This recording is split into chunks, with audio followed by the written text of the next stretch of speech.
The chant is echoing off the walls of burning buildings. Smoke is rising where the Union Jack once waved proudly, and police lines are buckling under the sheer weight of unrest. This is not a protest. This is a siege. For the first time in a decade, chaos has gripped Northern Ireland like a storm that refuses to pass. 37 hotels, each funded by the Home Office to house asylum seekers, have been destroyed or severely damaged in less than 24 hours. 100,000 protesters are flooding the streets of Belfast. 114 people are injured. 27 police officers are in the hospital. And Westminster? Westminster remains silent.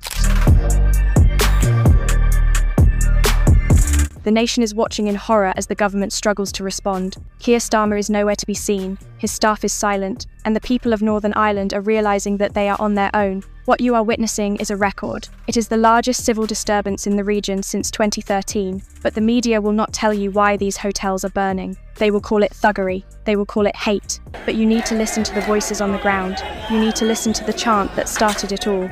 As the police lines formed, thousands of people screamed 3 words that cut through the noise. "You're a child abuser." They screamed it at the officers. They screamed it at the politicians. They screamed it at the system. This isn't just about immigration numbers anymore. It is about a community that feels the government is actively protecting those who threaten their children while arresting those who try to speak up. It is the raw, unfiltered fury of a population that believes the state has become an accomplice to the very danger it is supposed to stop. If you want the truth about what is happening in Belfast right now, like this video. It tells the algorithm that you refuse to accept the sanitized version of events.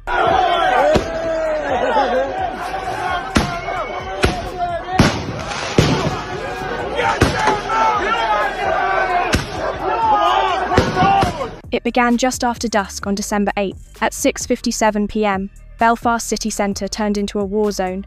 Rain-slicked streets glistened under the orange glow of fire. Sirens screamed, mingling with the roar of the crowd. The target was specific. The High Street Hotel, once home to 230 asylum seekers, was set ablaze with an intensity that cast long shadows across the entire district. Firefighters reported 19 separate arson attacks within the first 24 hours. Derry, Lisburn, Ballymena, every town is a headline. Every street is a battleground. Citizens are screaming at the cameras, "You promised security, you gave us silence." But the moment that truly broke the internet happened at 9 p.m. Amid the chaos, a young nurse named Sophie McAllister held her phone high, live streaming the destruction to the world. Her voice wasn't filled with hate, it was trembling with exhaustion. She whispered, "This is my street. My rent went up 41% this year, and they say there's no money, but there's money for this." That footage went viral, reaching 3.2 million views in 6 hours. Sophie became the voice of a nation pushed too far. She wasn't a rioter. She was a nurse who had watched her country prioritize foreign nationals over its own essential workers. By 10:27 p.m, the first wave of destruction hit Parliament grounds in Stormont. Barricades collapsed. Police deployed tear gas for the first time in years. Reporters described the sound on the streets as a heartbeat of panic. From London, Downing Street released a 3-sentence statement.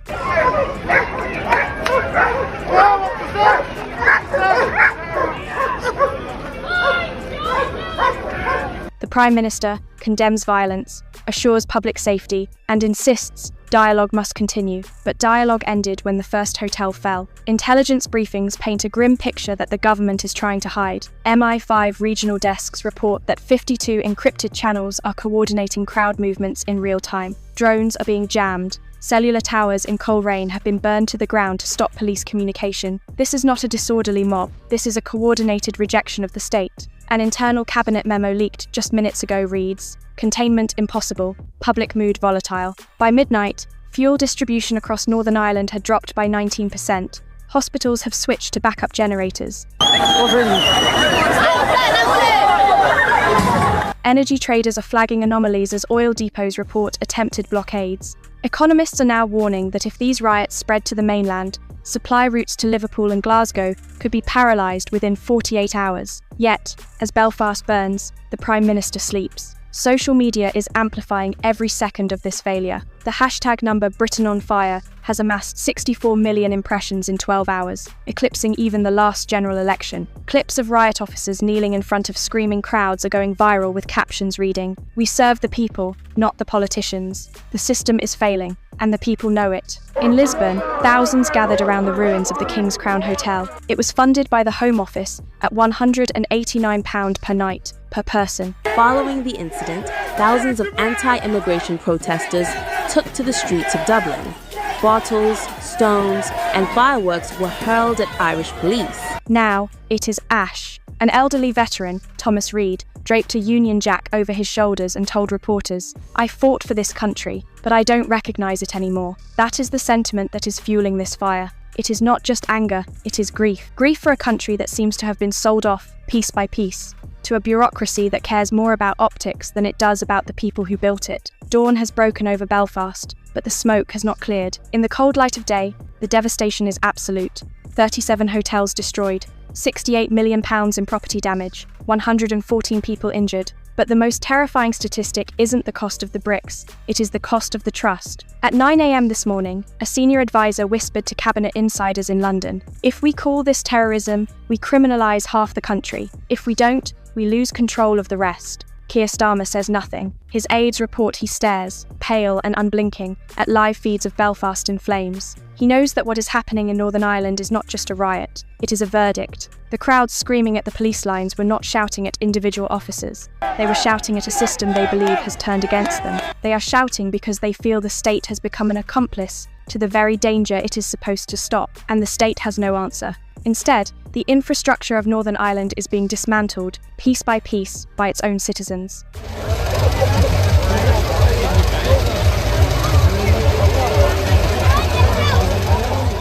By midnight, fuel distribution across the region had dropped by 19%. Hospitals have been forced to switch to backup generators because delivery trucks cannot or will not cross the blockade lines. Energy traders in London are flagging anomalies as oil depots in Belfast report attempted sieges. This is economic warfare. Economists warn of an immediate 8% drop in consumer confidence. £1.2 billion could be wiped from retail markets if this continues for another 48 hours, and people are voting with their feet. There has been a 46% surge in flight bookings from Belfast to Dublin this morning. Citizens are fleeing their own city in search of peace, turning statistics into a diagnosis. The system is failing, but this isn't just chaos. It is coordination. MI5 regional desks have confirmed what many suspected. This is the most technologically advanced civil disturbance in British history. Reports indicate that 52 encrypted channels are coordinating crowd movements in real time. They are outmaneuvering the police at every turn. When the police launched surveillance drones to monitor the crowds, they were jammed twice. When they tried to coordinate units near Coleraine, they found the cellular towers had been burned to the ground. An internal cabinet memo reads, "Containment impossible, public mood volatile." The police are not facing a thug element. They are facing a population that has organised itself because it believes the government has abandoned it. Clips of riot officers kneeling in front of screaming crowds are going viral. The trail left behind after this is not pretty either. It's becoming a daily cycle of cleanups in a town straining and venting its anger. With captions reading, "We serve the people, not the politicians." This is the nightmare scenario for Westminster. It is the moment when the enforcement arm of the state begins to question the orders of the political arm. If you believe the mainstream media is hiding the true scale of this collapse, subscribe to this channel right now. We are tracking every update, every leak, and every fire. Like this video and share it before it gets taken down. In Lisburn, the scene is a tableau of anger and despair. Thousands gathered around the ruins of the King's Crown Hotel. Funded by the Home Office at £189 per night, per person, the 112-resident shelter is now nothing but ash and twisted metal. The locals didn't burn it because they hate the people inside. They burned it because it represented a government that spends millions on hotels while their own rent goes up by 41%. The trigger for the rampage was a vigil for the victim of an alleged sexual assault. The two young male suspects arrested for the crime spoke Romanian, spurring some in the crowd to take revenge on any immigrant. A young nurse, Sophie, whose live stream reached 3.2 million views, summed it up perfectly. She stood in front of the fire and whispered, "They tell us dialogue matters, but dialogue never reaches us. Only fire does." Her footage captured more than destruction. It captured the exhaustion. It captured the sheer refusal of ordinary citizens to remain invisible any longer. People aren't just rioting for the sake of chaos. They are demanding to be counted in a nation that seems to have forgotten them. Brussels is watching in disbelief. Diplomats are quietly expressing shock that Britain, once the symbol of stability and order, is now exporting uncertainty and chaos. But amidst the smoke, fire and sirens, something else is happening. Small acts of humanity are emerging from the wreckage. Strangers who stood on opposite sides hours earlier are passing blankets through broken windows. The focus of this mob violence has been upon our diverse communities and the police.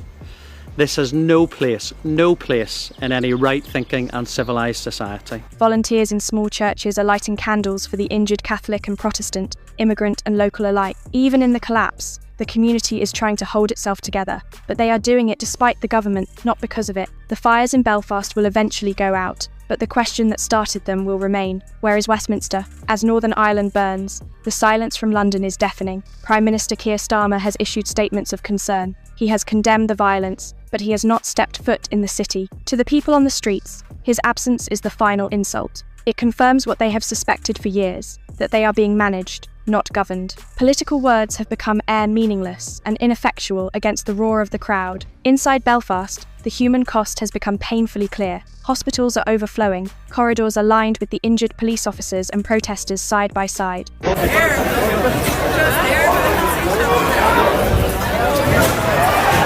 Nurses are working double shifts, barely pausing to eat or drink. Sophie's live stream is still running. Now, with millions of new viewers, her quiet voice has become the soundtrack of a city in revolt. They tell us to be patient, she murmurs to the camera. But patience doesn't pay the rent. Patience doesn't stop the crime. Patience doesn't fix the country. Her words resonate because they are true. The social contract, the invisible agreement that says if you follow the rules, the state will protect you, has been torn up.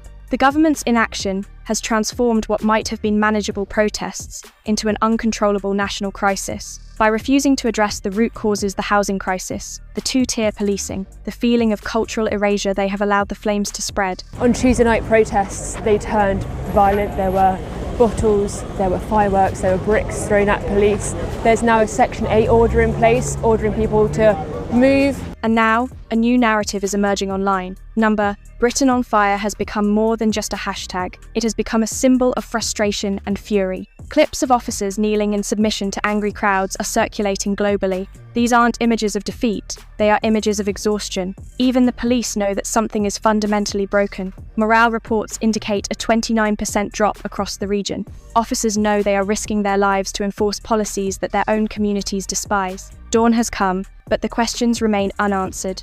Who started the fires is no longer the point. The urgent question becomes, who benefits from the smoke? Is it the government, who can now pass more draconian laws to clamp down on dissent? Is it the extremists, who can use the chaos to recruit? Or is it simply the inevitable result of a system that has ignored its own people for too long? In the morning light, a senior advisor whispered to cabinet insiders, "If we don't fix this today, we lose the country tomorrow. But fixing it requires honesty." In Altrincham, Greater Manchester, locals are very worried about hundreds of young migrant men being plonked in a hotel near a primary school. It requires admitting that the policy of housing thousands of unvetted men in working-class communities was a mistake. It requires admitting that the concerns of the locals were valid. Is the government capable of that humility, or will they double down? The answer seems clear. Westminster is digging in. They are calling the protesters thugs. They are dismissing the anger as far right. They are refusing to look in the mirror. But the people of Belfast are not waiting for an apology. They are rebuilding on their own terms. Amid the devastation,